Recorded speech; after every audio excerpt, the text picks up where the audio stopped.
This is as delicious as a bowl of Martha Stewart's one-pot pasta. I had dinner with Meghan Markle the other night. She had just gotten back from the palace. She was talking about it. Being a big fat gossip of breaking all of those private agreements that Prince Harry had made with King Charles. It doesn't sort of follow, so go from there.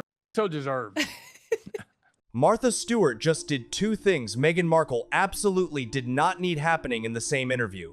First, she revealed that Meghan had barely returned from a royal visit before the trip was already being discussed around a California dinner table. Then, Martha turned to Meghan's attempt to become a cooking and lifestyle star and delivered one of the coldest verdicts possible from the woman who practically built that industry. If you're an actress, it's hard to then transition to a princess, and then from a princess into a homemaking guru on a television show. It doesn't sort of follow, so go from there. It doesn't sort of follow. No screaming, no dramatic feud, no 20-minute attack. Martha said a few sentences, and suddenly, Meghan's royal access, her new homemaking image, her cooking show, and her entire post-palace reinvention were all sitting under the same brutal spotlight. In this interview, he agrees with me, Martha Stewart was showing off her knife skills, and Meghan is the onion. And the dinner party part is even more awkward than it first sounds, because people did not open by asking Martha to dish on Meghan. Martha was being asked a simple question about what she is like at parties. Very critical to note about this is that People magazine is pro Meghan and Harry. They didn't ask her about Meghan and Harry. Martha knew exactly what she was doing. She explained that her friends call her LIFO, last in, first out. She does not love standing around at cocktail parties. She likes to arrive when dinner is about to begin and leave shortly after dessert. Normal answer, harmless answer. Then Martha suddenly volunteered this. She had been at a California dinner party with Meghan Markle. Meghan had just gotten back from the palace, and although Martha said they exchanged only a couple of words, she knew Meghan was talking about it. Meghan Markle can't keep her trap shut and must never be trusted. That is the hook. Martha barely spoke to her, but still knew the royal visit was a topic at the table. Now, Martha did not say Meghan revealed a secret. She did not say Meghan repeated something King Charles told her. She did not say what Meghan said at all. That distinction matters, but it does not make the moment less embarrassing. Martha, by her own account, exchanged barely a couple of words with Meghan and still came away knowing she was discussing her meeting with the king. That fact travelled across a dinner party, into Martha's ear, and out onto the pages of People magazine, which may explain a certain nervousness in royal circles because it raises the obvious question. Whose house, which night, who else was at that table, and do any of them know any journalist? If two women barely interact, and one of them still walks away knowing the other was talking about a fresh royal visit, then the subject clearly was not locked inside some private whisper. It was circulating enough for Martha Stewart to pick it up. And that immediately raises the question Tom Sykes zeroed in on after the interview. If Martha exchanged almost no words with Meghan and still knew what she was talking about, who else heard it? Whose dinner was it? Who else was sitting at that table? How many connected Hollywood guests went home knowing the same thing? And I'm not surprised that Meghan Markle was going around some party or some event talking about being with the royals, because she still wants to portray herself as royal adjacent, okay? She left the royal family, but she still wants to call herself the Duchess of Sussex to sell her products, even though I think she spent like 5 hours in Sussex in total in her whole life. And she still wants to portray herself as close to King Charles and Camilla. Before we continue, I want to mention something really quick. Organizing your family's important information is one of those things most of us know we should do, but we keep putting it off. That's exactly why there's the Family Vault. It gives you one place to organize your important documents, insurance, medical information, passwords, and more, so everything is easy to find when it's needed. You'll find the link in the description, or you can scan the QR code on your screen. That's all. Now let's get back to today's story. Martha did not create that problem. She simply revealed that the conversation existed. That is why the story hit so hard. Meghan and Harry have spent years insisting on privacy when it suits them, while their royal connection remains the most valuable piece of their public identity. I don't think that the king is at all surprised, and I don't think he would be surprised. I think it's what he would expect of Meghan. So the image of Meghan returning to California and then discussing a palace visit around a dinner party is almost too perfect. The royal doors may be far away, but the royal story is still the thing that makes heads turn in the room. Then Martha made it worse. People asked what she thought about Meghan stepping into her space with a cooking show. This was the easiest possible opportunity to be polite.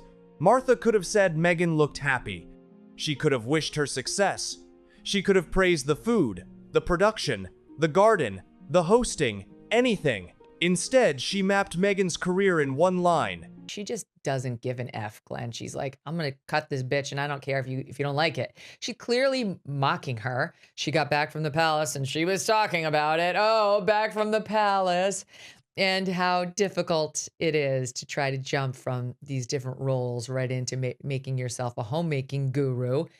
And was telegraphing to us all. Actress, then princess, then homemaking guru on television. And Martha's conclusion was devastatingly simple. It doesn't sort of follow, so go from there. Megyn Kelly heard that and immediately called it shots fired. Glenn Greenwald described the moment as passive-aggressive criticism and said Martha is so direct that she does not seem interested in pretending Meghan is some serious rival to everything Martha has built. Shots fired, Glenn. Totally. That reaction matters because Martha did not sound furious. She sounded unconvinced. And for Meghan's current brand, being dismissed by the Queen of Lifestyle can land harder than being screamed at by a royal commentator. Martha Stewart is not some celebrity who discovered cooking content last Tuesday. She built an empire out of food, hosting, home design, gardening, publishing, television, and products. She turned homemaking into a massive commercial category. The lifestyle genius has just scored the ultimate revenge on a certain Meghan Markle, her longtime, shall we say, frenemy. She made her name mean something specific. If Martha put her name on a recipe, a magazine, a kitchen product, or a television segment, people understood what world they were entering. Well, Meghan Markle continues to become persona non grata in Hollywood. That is the exact world Meghan is now trying to enter. And that comparison is unavoidable because Meghan did not choose some obscure niche. She chose the most Martha Stewart-coded lane possible. Recipes, hosting, tables, flowers, kitchen confidence. Carefully styled domestic life and products people are supposed to bring into their homes. Martha Stewart got the point across very elegantly that Meghan has failed at everything. But she doesn't say it like that. She just says how difficult it is. And let's not forget that Meghan is always going on and on about how difficult her life is and how difficult all the transitions were and how difficult everything was. But Meghan doesn't say that she is partly or totally responsible for her failure. Veteran looking at the newcomer and refusing to hand over instant credibility. Meghan can buy production value. She can hire a beautiful crew. She can put her name on a jar. What she cannot purchase overnight is the decades of trust that made Martha's name synonymous with the category in the first place.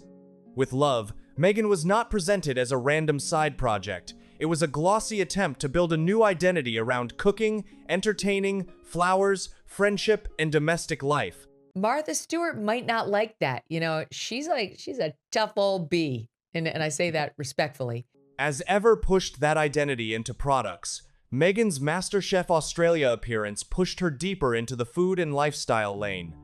The jars, the table settings, the garden imagery, the soft California kitchen atmosphere. This is not one little hobby. This is the post-royal business model. And Martha just looked at the path that led there and said it did not follow. We all know Meghan Markle has been trying to cosplay Martha Stewart for years with her cooking show, with her, portraying herself as a chef going on MasterChef Australia. Now, Meghan Markle, she is not an excellent chef. I've seen her move pretzels from one bag into another. I saw her make a rainbow fruit platter. That is a much bigger problem than one bad review. Martha was not attacking one recipe. She was questioning the transition itself. Why does an actress become a royal, leave royal life, and then reappear as a homemaking authority? What is the thread connecting those identities? What expertise is the audience supposed to believe has been building the entire time? One of the other commentaries on Martha's remarks made the contrast brutally clear. Martha created the lane Meghan is trying to drive into.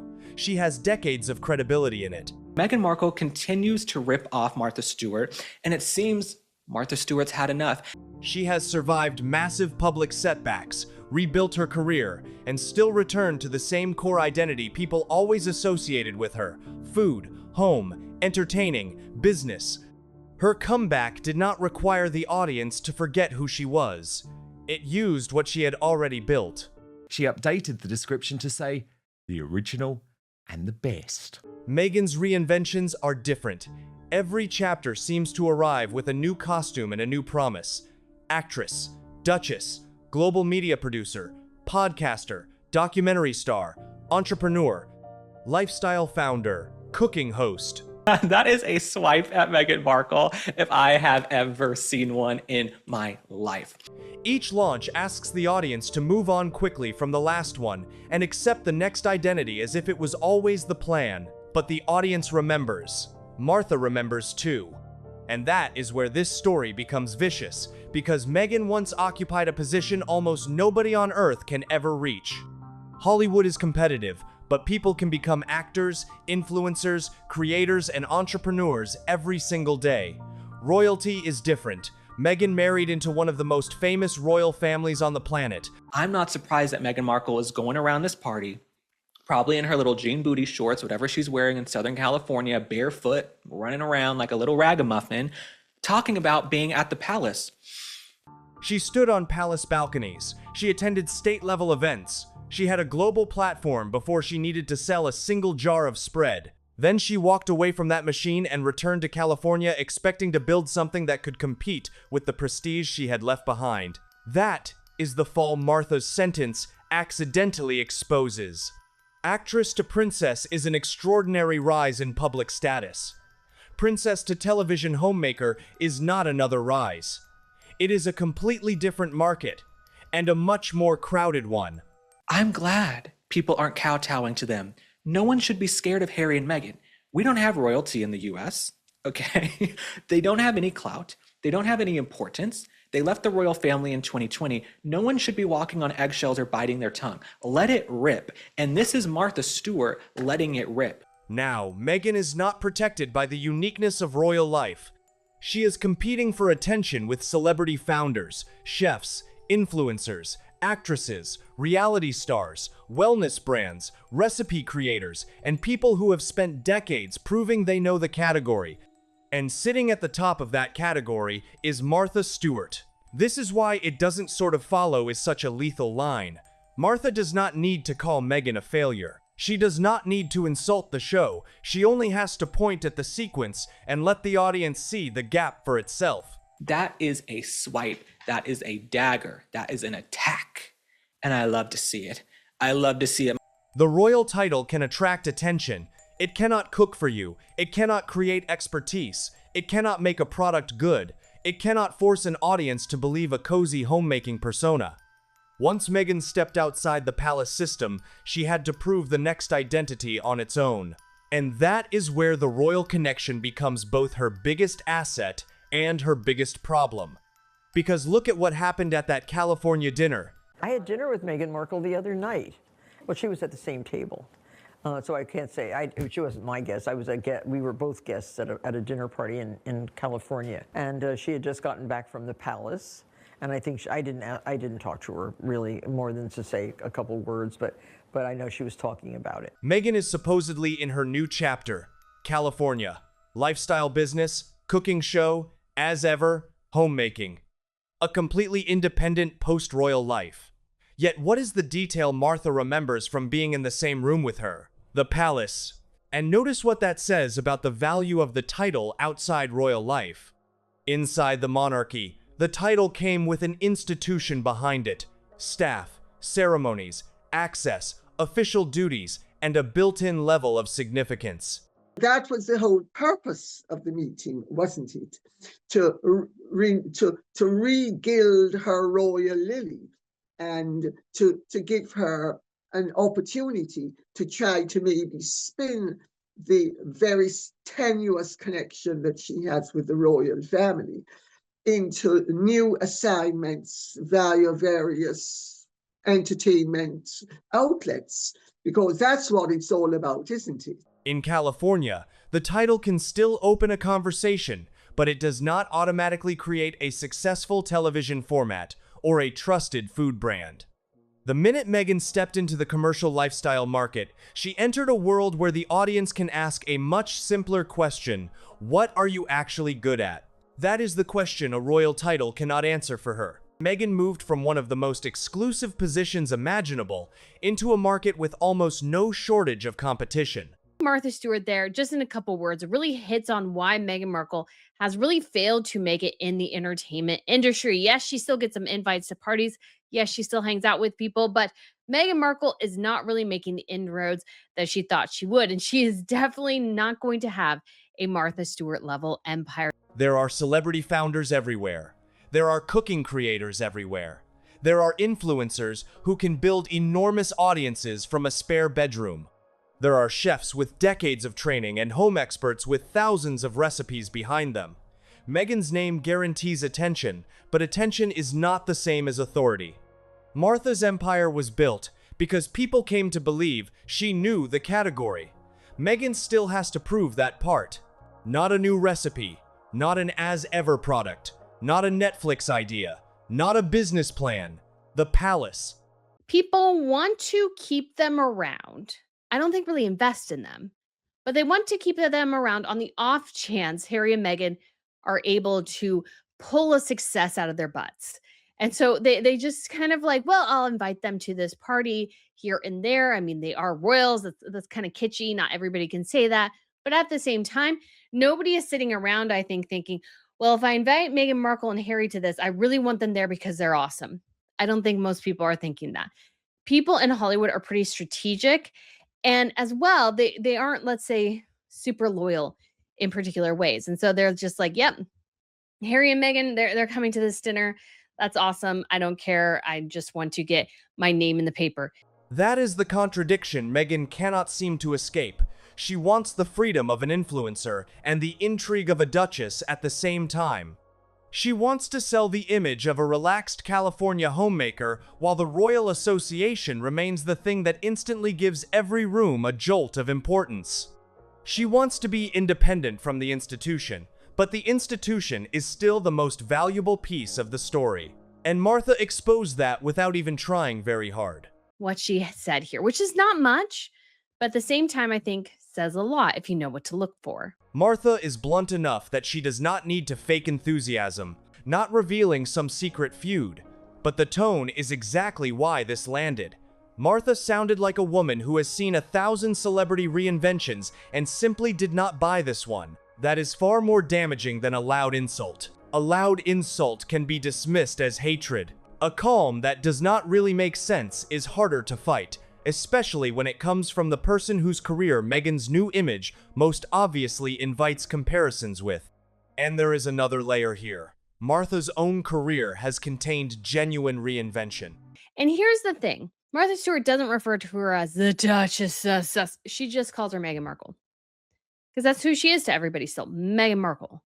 Because Meghan Markle can't really make the Duchess title fit. Let's be honest. She built a giant business, suffered an enormous public collapse, went to prison, came out, rebuilt, became culturally relevant again, and somehow ended up with another generation knowing exactly who she was. That is a comeback. The basic identity survived the crash. Meghan's problem is that her post-royal career keeps searching for the identity itself. Netflix producer did not become the final answer. Podcasting did not become the final answer. Documentary storytelling did not become the final answer. Now the answer is lifestyle, food, hosting, and products. Maybe that works. Maybe some of it sells. But Martha's comment cuts to the question underneath all of it. Like, that's such a subtle put down. It's like recollections may vary. It's like so subtly there. Why should this particular transformation feel natural? And Meghan cannot answer that question with the Duchess title alone, because the title creates a second problem. The more she leans on royal proximity to make the California brand feel special, the harder it becomes to prove the brand can stand without royal proximity. That is why the dinner party reveal belongs right beside the cooking show swipe. Is part of the problem of Meghan Markle and Harry in the first place when it comes to the British monarchy and any hopes that the couple have of reintegrating, which is that you can't rely on them to keep their mouths shut. They have made a career off sharing royal family secrets, and they're essentially still doing it. They're still going to parties, they're still going to different things, and they're still blabbing, blabbing, blabbing. They are not two unrelated stories. They are the same story from opposite sides. On one side, Meghan is trying to establish herself as a serious lifestyle personality independent of the royal family. On the other, she returns from a royal visit, and the royal visit is already dinner table conversation in California. Then Martha Stewart looks at the lifestyle pivot and says the journey does not follow. It is almost a perfect snapshot of Meghan's post-royal dilemma, and the trust question is impossible to ignore.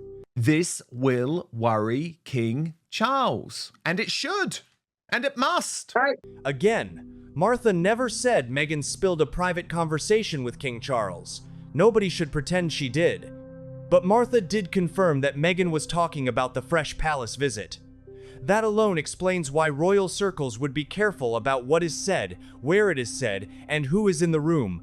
A private family contact can become Hollywood table talk without anybody needing to leak a document or make a formal statement. I feel like if you're in Hollywood, it's best not to share certain things because they'll probably get out, depending on who you're talking to.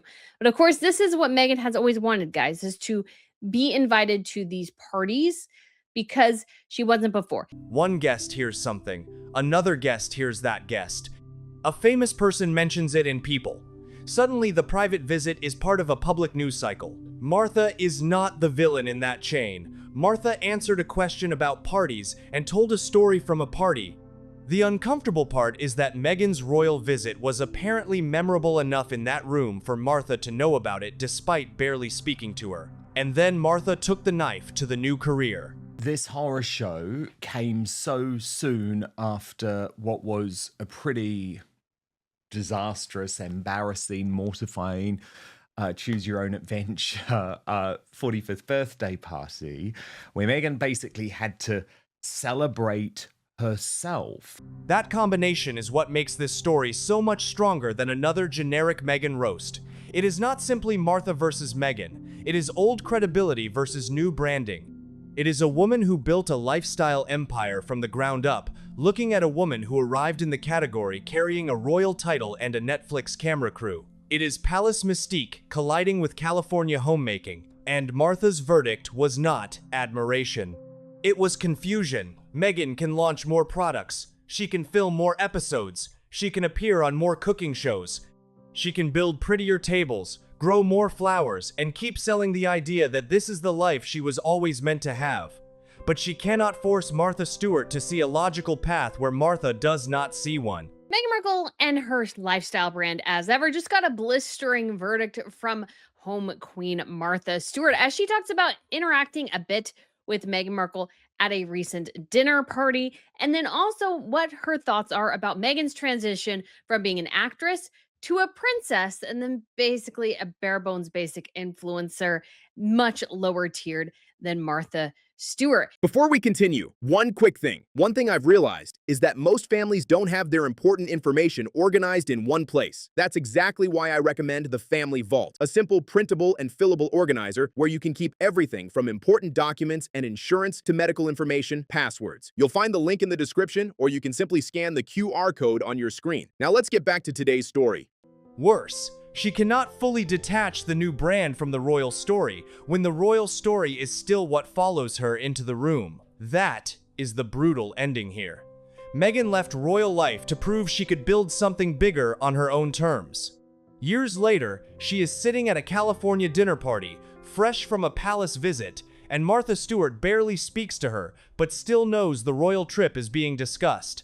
But you know, Dan, I don't know why anybody's surprised that Meghan is dining out on what happened with, and she's, of course, going to be bigging up.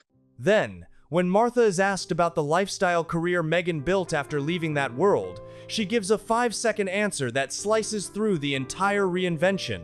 Actress, princess, homemaking guru. It doesn't sort of follow. Martha did not need a scandalous accusation. She did not need a feud. She did not need to call Meghan names. She simply exposed the two things Meghan has been trying to reconcile for years. At a recent Hollywood dinner, Martha Stewart notes that Meghan Markle was yapping to all in sundry about her royal reunion with King Charles. She wants the world to believe she has moved beyond royalty, but royalty is still the part of her story everybody notices, and she wants to be treated like a natural lifestyle authority. But one of the biggest lifestyle authorities alive just looked at that transformation and essentially said, "Make it make sense." That is not a recipe problem. That is a brand problem.